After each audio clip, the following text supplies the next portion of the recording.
2 atomic bombs couldn't sink it. The entire Royal Navy and the entire Pacific War couldn't finish it. And yet, one quiet night in 1946, it slipped underwater and the world just walked away. The Americans knew exactly where it was. The Japanese knew exactly what it meant. And for almost 80 years, nobody touched it. So, the real question isn't how it sank. Why has the Nagato Battleship never been moved, and what made the world leave it there? Here's what you need to know about Nagato before anything else. This was not just some warship that got unlucky in the Pacific. When it launched in 1920, it was the most powerful battleship on the planet. The first ever build was 16-inch guns, with barrels 60 feet long that could throw a shell more than 23 miles. Japan was so protective of this ship that its top speed was classified information for years. But the number that really matters is this one. Nagato was the flagship of Admiral Isoroku Yamamoto, and it was from the bridge of this ship that the order for the attack on Pearl Harbor went out. Before it ever became a wreck, Nagato had already changed the course of the war, and the Japanese public knew it. Nagato was not kept at a naval base away from civilian eyes. It was regularly shown off, photographed, and celebrated. Ordinary Japanese people grew up knowing that ship by name, which is something that almost never happened with a warship. And here's the part that got me. By the time the war ended, every other Japanese battleship was gone. Yamamoto, gone. Musashi, gone. Ship after ship had been dragged to the bottom, and Nagato was still floating. It had fought in the Battle of Leyte Gulf. It had taken direct hits from aircraft launched off 5 American carriers in July 1945, and it was still there. At some point, surviving stopped being luck and started feeling like something else entirely.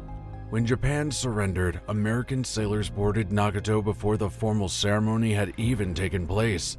That was deliberate. It was a message. The most famous ship in the Japanese fleet, now under American control. From that moment, Nagato stopped being a warship and became a symbol, and the Americans already knew exactly what they were going to do with it. They sent it to Bikini Atoll to be destroyed by an atomic bomb. Think about what that means. A ship that had survived the entire Pacific War, that had outlasted everything the Japanese Navy threw into the fight, was now being anchored in a lagoon in the middle of the Pacific and used as a target. Its job was simple. Sit there. Wait for the blast. The first bomb dropped on July 1st, 1946. An airburst, roughly 1,500 meters away. The explosion was violent enough to buckle plating, tear doors off their frames, and scorch the paint across the entire hull. And when the smoke cleared, Nagato was still floating. A crew actually went aboard afterward and got one of the boilers running again. A ship that had just been parked next to a nuclear explosion, and someone fired up the boiler. So they tried again, and this time the Americans were not taking any chances. Nagato was moved closer to the detonation point than it had been during the first test. The whole setup was designed with one goal in mind, and that goal was to make sure nothing floated when it was over. On July 25, 1946, the second bomb went off underwater, just 870 meters from Nagato. A column of water and radioactive spray climbed more than a mile into the air and came crashing back down across the whole fleet. Reports say mines had even been attached to the hull to make sure the job got done, and Nagato was still floating, showing barely 2 degrees of tilt. But something had already gone wrong inside the ship that nobody could see. The radioactive seawater had soaked into every surface, every crack, every compartment. The contamination was so severe that no one could get within 1,000 yards of the ship safely. Sailors tried hosing it down from a distance, but the radiation levels wouldn't drop. And because nobody could board, nobody could find the flooding that had quietly started somewhere deep inside the hull. 3 days after the blast, the list had reached 8 degrees. Then it kept climbing. On the night of July 29, 1946, with no crew aboard and no one watching closely enough to mark the exact moment, Nagato rolled over and went under. By morning, the water above it was flat empty, And that's where the real mystery begins. And if you want to know how deep this mystery actually goes, make sure you're subscribed, because this is the part most people never hear about.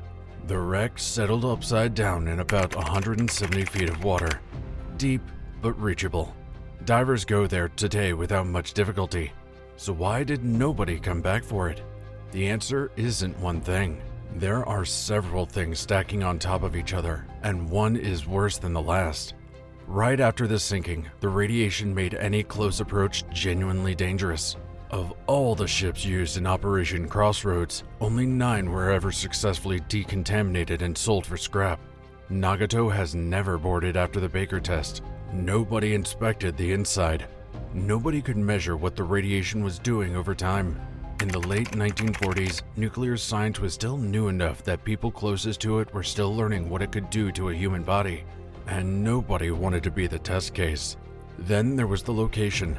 Bikini Atoll sits roughly 2,500 miles from Hawaii, with nothing nearby. No port, no salvage base, no infrastructure of any kind. Any serious recovery operation would have needed to ship everything across thousands of miles of open ocean before a single crane got near the wreck. The cost would have been enormous before the first diver even went in. And here's the cruelest part of all. Because Nagato was built in 1920, its steel came from before atmospheric nuclear testing had contaminated the global environment. That kind of pre-nuclear steel is extraordinarily rare, and it's valuable, used in radiation detectors and sensitive scientific instruments because it carries none of the background contamination that all modern steel does. In another world, that alone might have made the salvage worth attempting. But the Baker test had drenched the entire ship in radioactive seawater and poisoned the one thing that could have made recovery worthwhile. The wreck ruined its own value. A 1974 U.S. Navy study on salvaging the Prince Eugen, another ship from the same test, put the cost at around $7.5 million against a scrap return of roughly $1.5 million. Nagato was bigger, heavier, deeper, farther away, upside down, and carrying far more radiation uncertainty. The numbers were never going to work.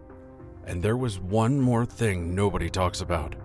Even if someone had somehow solved the radiation problem, the logistics problem, and the cost problem all at once, the question of who actually owned the wreck had no clear answer. The war had ended, the ship had changed hands, and the legal picture was a mess that nobody wanted to untangle. So, the years passed and something shifted. In 1996, the Marshall Islands opened Bikini Atoll to divers, and Nagato stopped being a forgotten target and became one of the most sought-after wreck dives on the planet. People fly across the world specifically to drop down past those 4 massive propellers and follow the hull to the bridge where Yamamoto once stood. Then, in 2010, UNESCO declared Bikini Atoll a World Heritage Site, and that changed everything permanently. Nagato is now a protected war grave, a landmark of the nuclear age, and one of the most historically significant sites in the entire Pacific. The Marshall Islands hold authority over it, and the conversation about moving it is essentially over. So here's the answer, and it comes in layers. Right after it sank, radiation made it untouchable.